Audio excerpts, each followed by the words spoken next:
الذي أنعم علينا بنعمة الحرية والاستعمار.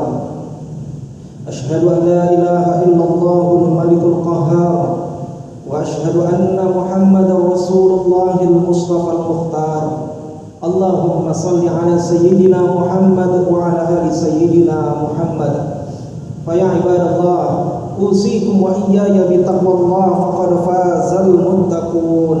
قال الله تعالى في كتابه الكريم وهو أصدق القائلين: أعوذ بالله من الشيطان الرجيم، بسم الله الرحمن الرحيم. يا أيها الذين آمنوا اتقوا الله حق تقاته ولا تموتن إلا وأنتم مسلمون. صدق الله العظيم وصدق رسوله النبي الكريم، ونحن على ذلك من الشاهدين والشاكرين، والحمد لله رب العالمين. Masyarul muslimin, jemaah salat Jumat yang Allah muliakan, bersyukur kita kepada Allah dengan sama-sama mengucapkan alhamdulillahi rabbil alamin. Setelah syukur kita persembahkan, maka khatib berwasiat, mari sama-sama kita tingkatkan iman dan takwa kepadanya. Salawat dan salam kita persembahkan kepada Nabi Muhammad sallallahu alaihi wasallam. Allahumma salli ala sayyidina Muhammad wa ala ali sayyidina Muhammad. Hadirin yang Allah muliakan, suatu ketika sahabat Nabi sallallahu alaihi wasallam bernama Abu Hurairah. Siapa dia? Dia adalah salah satu sahabat Nabi yang dulu penyembah berhala. Nama aslinya adalah Abdun Naham. Abdun artinya hamba, Naham diambil dari salah satu nama-nama berhala. Karena dulu sebelum Nabi Muhammad lahir, orang-orang kafir jahiliyah suka sekali membuat anak mereka dengan nama-nama berhala. Ada namanya Latta, Uzza, Jibuti, Tawud, Manat, Naham, Syams, dan seterusnya. Termasuk ini pemuda namanya Abdun Naham.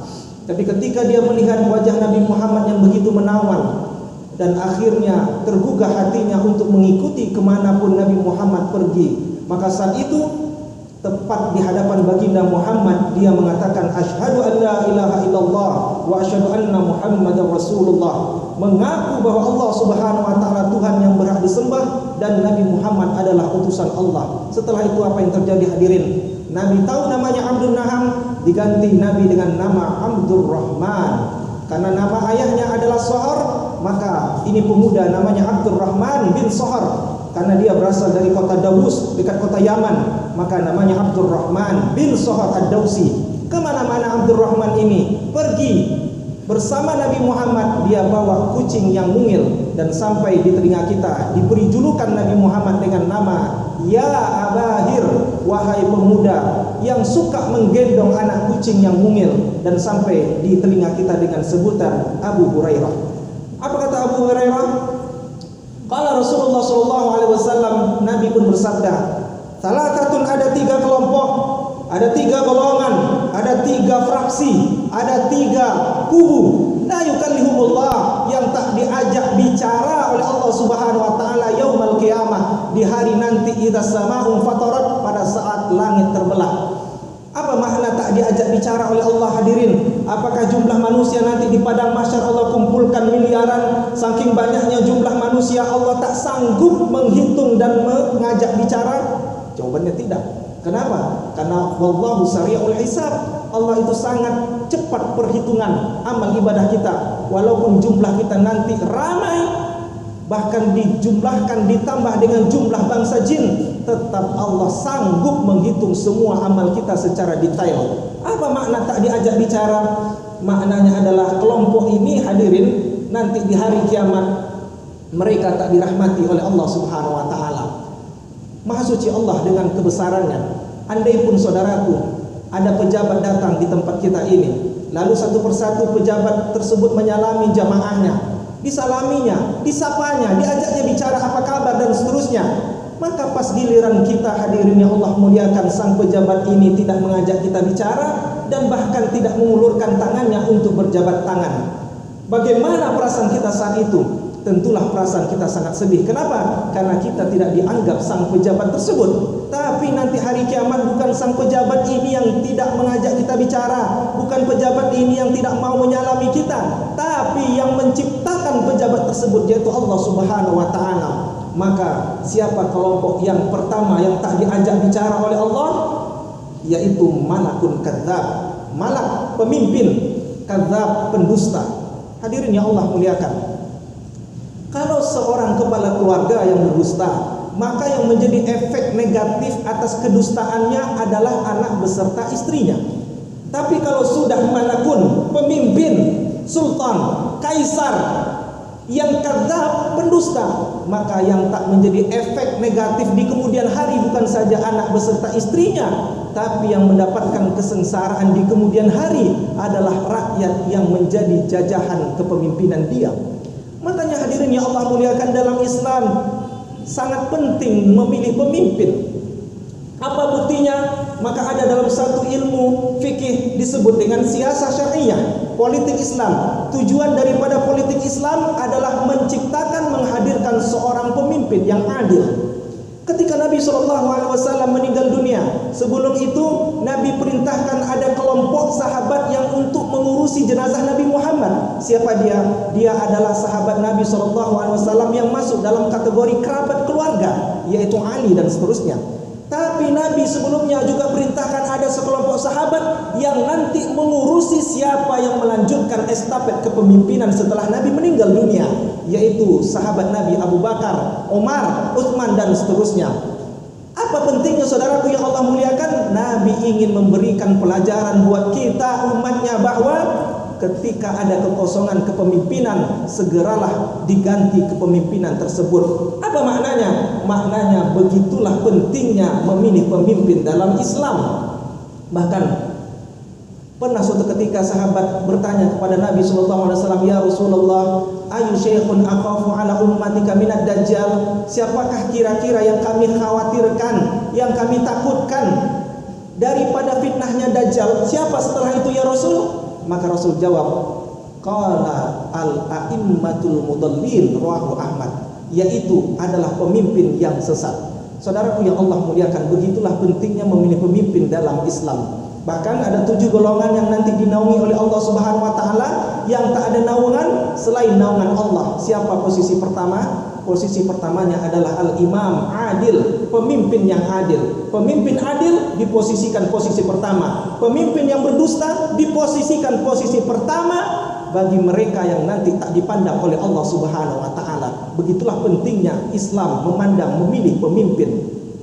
Hari ini saudaraku yang Allah muliakan, ada sekelompok orang liberal yang membuat sebuah kalimat yang seakan-akan kalimat tersebut membuat kita terjerumus dan kita mengiyakan kalimatnya. Perhatikan kalimatnya hadirin yang Allah muliakan. Ada sebuah kalimat yang menyebutkan lebih baik memilih pemimpin kafir tapi tak korupsi dibandingkan memilih pemimpin muslim tapi korupsi.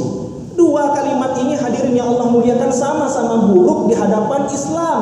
Islam tak memikirkan dan tak memandang pemimpin kafir tak korupsi, tapi juga sebaliknya, Islam juga tidak memandang pemimpin muslim tapi korupsi. Tapi yang Islam pandang adalah pemimpin muslim yang tidak korupsi. Hati-hati dengan kalimat terjebak, karena orang-orang liberal suka sekali menggunakan akal. Inilah kelompok pertama hadirin yang tak dipandang oleh Allah Subhanahu wa taala. Siapa yang kedua? Yang kedua, nanti di hari kiamat tak dipandang oleh Allah adalah syekhun zanin, seseorang yang sudah menikah tapi dia berzina. Hadirin yang Allah muliakan, mungkin perbuatan zina ini terhindar dari kehidupan kita. Tapi coba perhatikan, ketika kita melihat di media baik televisi, cetak maupun media sosial, berapa banyak satuan polisi Pamong Praja menangkap pasangan yang sudah menikah sebelumnya di kamar hotel dan ternyata orang tersebut belum menikah dan tidak resmi. Bahkan semakin banyak juga kita lihat di tengah-tengah masyarakat, berapa banyak tokoh masyarakat, orang-orang warga sekitar menangkap pasangan muda-mudi yang ternyata mereka melakukan perzinahan dan orang tersebut belum menikah sebelumnya. Artinya perbuatan zina ini dekat dalam kehidupan kita. Bahkan semakin canggihnya di genggaman kita smartphone, maka semakin mudah juga orang melakukan perzinahan hadirin. Mereka pesan lewat prostitusi online. Tak perlu jauh-jauh contoh. Di kota Pekanbaru ini saudaraku yang Allah muliakan, ketika Sabtu malam Ahad saja, maka bertaburlah tempat-tempat yang siap memanjakan lelaki hidung belang. Dan tempatnya ini hadirin yang Allah muliakan bukan buka pula 24 jam, tidak, tapi buka Sabtu malam Ahad, dan itu mulai pukul 8 sampai sebelum subuh. Artinya sangat dekat perbuatan zina di sekitar kita. Contoh lain hadirin yang Allah muliakan, ketika ada seseorang membawa pasangan lawan jenisnya di sebuah hotel, lalu sampai di lobi hotel, sangat jarang kita dengar sang resepsionis mengatakan, mana kartu nikah Anda? Apakah pasangan tersebut pergi ke hotel untuk menginap, atau mungkin membuat sebuah acara workshop kah dia, seminar kah dia? Tapi jarang kita dengar sang resepsionis mengatakan hal yang sama. Kita iri hadirin yang Allah muliakan, sebagian besar di negeri jiran tetangga kita Malaysia, ketika ada pasangan laki-laki dan perempuan sampai di lobi hotel, maka sang resepsionis mengatakan, mana kartu nikah? Artinya negara jiran kita Malaysia sangat antisipasi meminimalisir perbuatan zina. Dalam Islam, saudaraku yang Allah muliakan, tidak disebutkan secara detail sholat zuhur itu 4 rakaat, tidak. Sholat asar itu 4 rakaat, tidak. Tapi khusus dalam perbuatan zina, sanksinya tegas Islam katakan. Apa kata Allah Subhanahu wa taala? Az-zaniyatu waz-zani, perempuan yang berzina maupun laki-laki yang berzina, bagi mereka yang sudah menikah, maka rajamlah mereka sampai mati. Bagaimana yang belum menikah? Maka cambuklah 100 kali. Begitulah tegasnya saudaraku yang Allah muliakan Islam dalam hal perbuatan zina ini. Hari ini kita lihat contoh, orang tak lagi berzina dengan lawan jenis, saudaraku yang Allah muliakan. Orang justru sekarang berzina sesama jenis. Mereka hari ini tidak mau menggunakan kalimat kaum Sodom. Kenapa? Karena bagi mereka kaum Sodom adalah kaum yang pernah dimusnahkan oleh Allah. Alergi mereka dengan kalimat kaum Sodom. Mereka ganti dengan kalimat yang lebih indah, lebih lembut, dengan nama kaum pelangi. Kaum pelangi, kaum Sodom, kaum LGBT sama-sama dihinakan oleh Allah Subhanahu wa taala. Kalaupun tidak di dunia Allah hinakan, nanti pada saat yaumul kiamah tak dipandang orang ini hadirin yang Allah muliakan. Apakah orang-orang yang kaum Sodom saja saudaraku yang Allah muliakan Allah hina? Tidak. Orang yang pro terhadap kaum Sodom, pro terhadap LGBT, pro terhadap kaum pelangi dihinakan oleh Allah. Siapa contohnya? Wali'ah. Siapa Wali'ah? Wali'ah adalah istri Nabi Lut alaihi salam. Loh, kenapa dengan istri Nabi Lut? Bukankah dia normal? Ya, dia normal. Dia jenis kelaminnya perempuan, menikah dengan Nabi Lut dengan jenis kelamin laki-laki. Dari buah pernikahan mereka lahirlah keturunan. Tapi kenapa istri Nabi Lut alaihissalam juga diazab oleh Allah? Karena saat ketika kaum Sodom di pasar disaksikan oleh Wali'ah istri Nabi Lut alaihissalam. Wali'ah tahu hadirin bahwa di rumahnya Nabi Lut menjamu tamu dari negeri seberang, yang ternyata tamu ini laki-laki, wajahnya menawan dan mempesona, gantengnya luar biasa. Di kemudian hari kita ketahui laki-laki ini adalah malaikat Jibril alaihissalam. Tahu Wali'ah di rumahnya ada tamu yang dijamu suaminya, dan tamu tersebut laki-laki yang begitu luar biasa gantengnya. Maka saat itu Wali'ah umumkan kepada kaum Sodom di pasar, wahai kaum Sodom, pergilah engkau di rumahku. Kenapa? Karena suamiku Lut sedang menjamu laki-laki yang menawan. Mendengar itu apa yang terjadi hadirin yang Allah muliakan, bergegas kaum Sodom langsung bertemu dengan Nabi Lut alaihissalam. Dibukanya pintu Nabi Lut alaihissalam, lalu Nabi Lut membuka dan dia katakan, mana laki-laki yang menawan ganteng tersebut wahai Lut? Kami mulai saat ini ingin menikahinya. Apa yang terjadi saudaraku? Karena kaum Sodom ini adalah kaum yang sangat durhaka kepada Nabi Lut alaihissalam. Nabi Lut katakan, di rumahku ini ada wanita-wanita anak keturunanku. Aku izinkan hari ini engkau semua untuk menikahi keturunanku wanita-wanita. Tapi yang namanya penyakit binatang hadirin yang Allah muliakan, kaum Sodom tak nafsu dengan lawan jenis, tapi justru dia lagi-lagi nafsu dengan laki-laki tamu daripada Nabi Lut alaihissalam. Maka saat itu Nabi Lut tutup rumahnya, pergi ke belakang, dan dia berbicara dengan laki-laki yang menawan tersebut, yang pada akhirnya laki-laki tersebut katakan, wahai Lut, tinggalkan kota ini, karena Allah Subhanahu wa taala telah memerintahkanku untuk meratakan dengan tanah. Bagaimana dengan istriku wahai Jibril? Istrimu juga sebentar lagi Allah ratakan. Kenapa? Karena istrimu pro terhadap LGBT.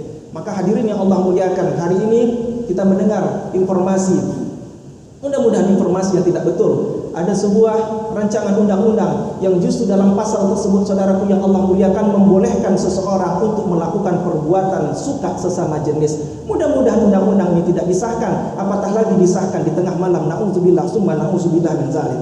Yang terakhir, kelompok yang tak dipandang oleh Allah Subhanahu wa taala ini adalah ailun mustakbir. Ailun padanan kata daripada fakir, mustakbir sombong. Sudahlah fakir, sombong pula. Hadirin yang Allah muliakan, siapa dia? Orang yang miskin ilmu tapi justru mengkafirkan saudaranya sesama muslim, yang itu justru persoalan furu'iyah. Orang yang miskin ilmu, yang senantiasa tampil menghina ulama, yang senantiasa tampil menghina zuriyah Nabi SAW. Bukankah ulama itu, kalau ada orang menghina ulama sama dengan menghina Nabi? Ya, kenapa? Karena al-ulama warathatul anbiya. Ulama adalah pewaris daripada Nabi SAW. Ketika lisan ini tampil suka gemar sekali menghina para ulama dan para habaib, maka nanti di hari kiamat, kalau tak bertobat orang ini, saudaraku yang Allah muliakan, mungkin tak dipandang oleh Allah Subhanahu wa taala. Maka kita berdoa kepada Allah agar kita nanti masuk kategori yang diajak bicara oleh Allah dan dimasukkan di surganya. Amin ya rabbal alamin. Fattabihu ya ulil absar la'allakum turhamun. Allahumma shalli ala sayyidina Muhammad